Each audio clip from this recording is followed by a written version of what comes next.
In the heart of bustling Lagos, where dreams either take flight or get crushed under the weight of reality, lived a woman named Mary. She was everything you admire in a person: driven, intelligent, kind-hearted, and exceptionally loyal.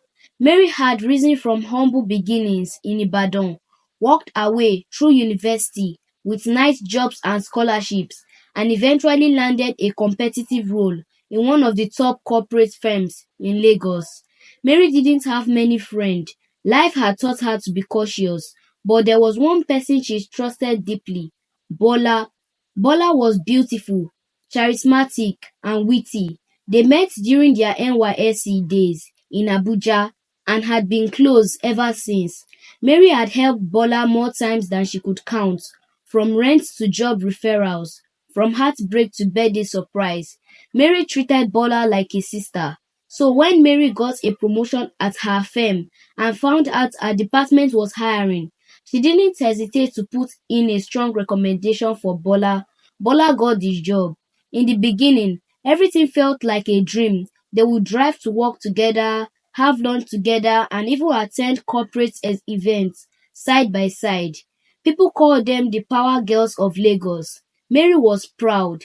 She thought, "We're rising together, just like we said we would." But Bola had other plans. It started with small things. Bola would make subtle comments that belittled Mary in front of colleagues. She began dressing like Mary, copying her hairstyle, even mimicking the way she spoke during meetings. At first, Mary laughed it off. "Bola is just inspiring," she would tell herself, until Bola started taking credit of Mary's ideas. In one particular presentation, Mary had spent 2 weekends crafting a pitch that would revolutionize their department operation. She'd share a draft with Bola the night before, seeking feedback. The next morning, Bola presented it to their manager as her own. Mary sat in that boardroom with tears welling up. Her heart shattered, but she said nothing. Maybe she needs this more than I do, she thought. But betrayal doesn't just stop at one blow. It starts repeatedly. Soon, rumor began to swell. Mary was rude, too competitive, not a team player. These were lies. Lies Bola whispered into the ears of people who once respected Mary. One day, Mary overheard two colleagues laughing in the break room. No wonder, Bola is getting all the attention. Mary is clearly jealous. Her time is up. That day, Mary walked into the bedroom, locked the stall, cried silently for 30 minutes. But life has a way of turning tables.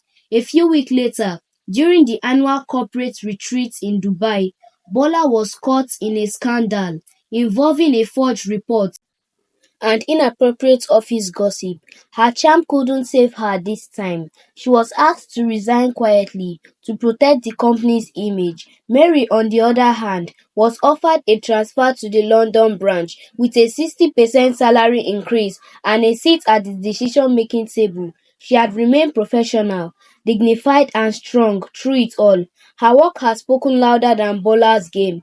2 years passed. Mary now lived in Canary Wharf, London. She had grown into a powerful woman, co-leading a firm that consulted for global brands. Her story had been featured in magazines. She started a mentorship program for young Nigerian women in business. The pain of the past had become the fuel of her present. One rainy Tuesday, Mary returned to Lagos for a business conference. While walking through the foyer of Echo Hotel, she spotted a familiar face standing near the elevator. It was Bola. Bola looked different, thinner, weary, and aged beyond her years. She was working as a freelance consultant, hopping between unstable gigs. Life hasn't been kind. Their eyes met. "Mary," Bola's voice trembled. Mary turned slowly. "Bola." There was an awkward silence. "You look amazing," Bola said, her voice barely above a whisper. Mary smiled politely. "Thank you. I heard about your success. Congratulations." "Thanks," Mary replied. "I hope you are doing well."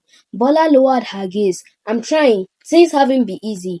Mary nodded. She didn't offer pity, just peace. "You know," Bola said, biting her lips, "I was jealous of you. You were everything I wanted to be and instead of being proud of you, I tried to compete with you. And I lost both the job and our friendship. Mary inhaled deeply. She remembered the betrayal, the tears, the night she couldn't sleep. But she also remembered the growth. I forgive you, Bola, not for you, but for me. I had to let go so I could rise. Bola eyes shimmered.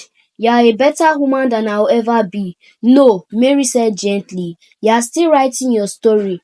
But maybe next time, be the kind of friend you hope to have.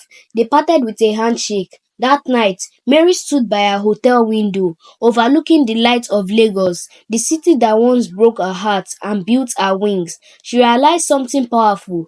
Some people come into your life to test you, but the way you respond, that's what defines you. Mary didn't just survive betrayal, she conquered it. She turned pain into purpose, heartbreak into healing, and setback into stepping stones. She was no longer the girl begging for loyalty. She had become the woman who shined on her own. The moral lesson for this story is that never envy a friend's light. Support others genuinely because betrayal may succeed for a while, but truth always rise. This is the end of this story. If you enjoyed it, give us a thumbs up and share with your friends. Subscribe and hit the bell for updates. Let us know where you are watching us from in the comments.